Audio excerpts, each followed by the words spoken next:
Today I will share my knowledge about the direction of the current and why the current is not a vector quantity.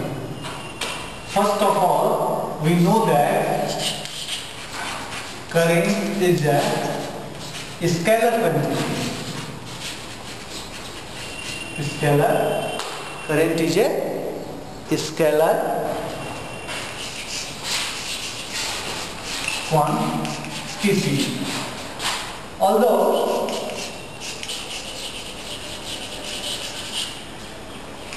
it has a conventional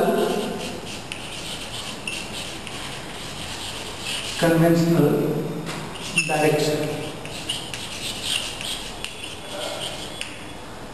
It is a vector.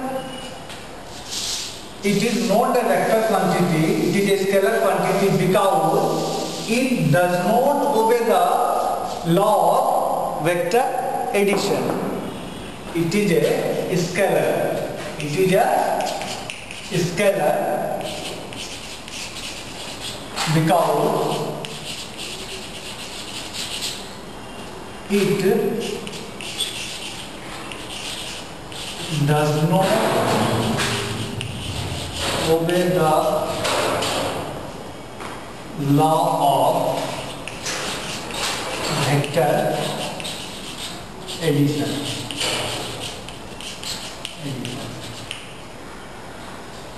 For example, if there are two current carrying conductors, they meet at a point. Suppose there are two current carrying conductors. Suppose there is a I1 current in a conductor 1 and I2 current in a conductor B, then the final current, if it is denoted by I, is equal to I1 plus I2.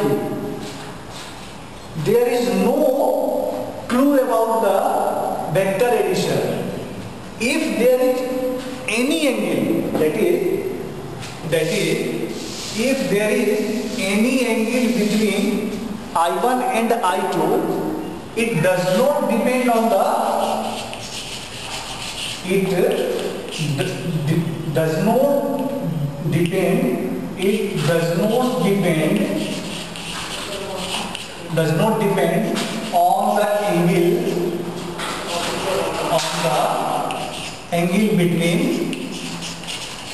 between them, that is theta. Okay? Here direction means merely a conventional direction, so it is a vector quantity.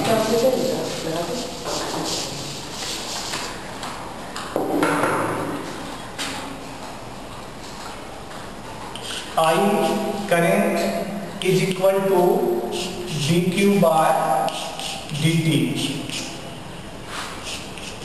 Its unit is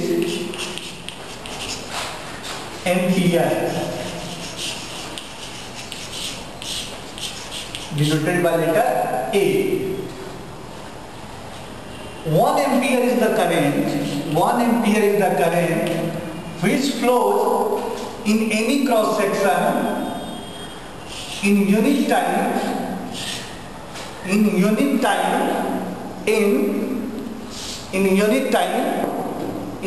1 coulomb. Unit time, if you will take it 1 second, that is the 1 ampere.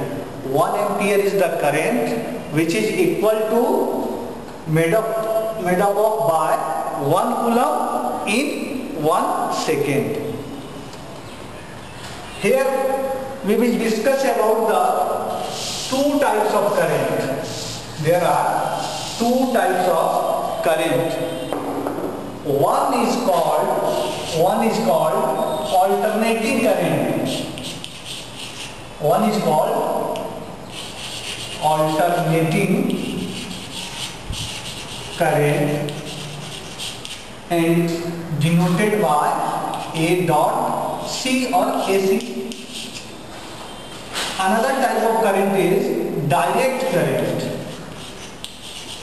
Direct current, denoted by letter DC. What is the difference between alternating current and direct current? The source of alternating current is AC dynamo, whereas the source of direct current is DC dynamo, battery or cell. Alternating current. Alternating current is that current which has changeable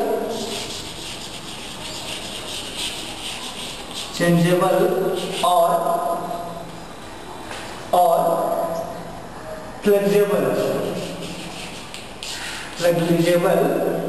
amplitude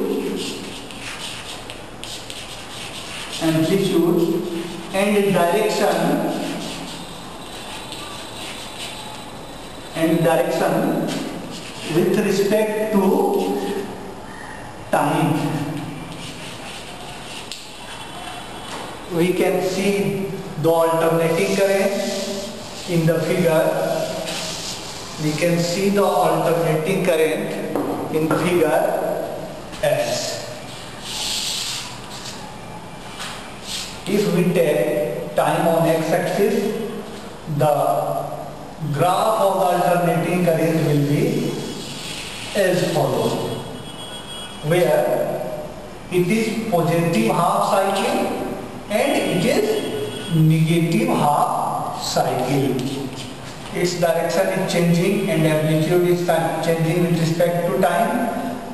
In half period it is positive and another half period it is negative, that is direction is changing and also the amplitude of the current is changing according to equation I is equal to I0 sin omega t.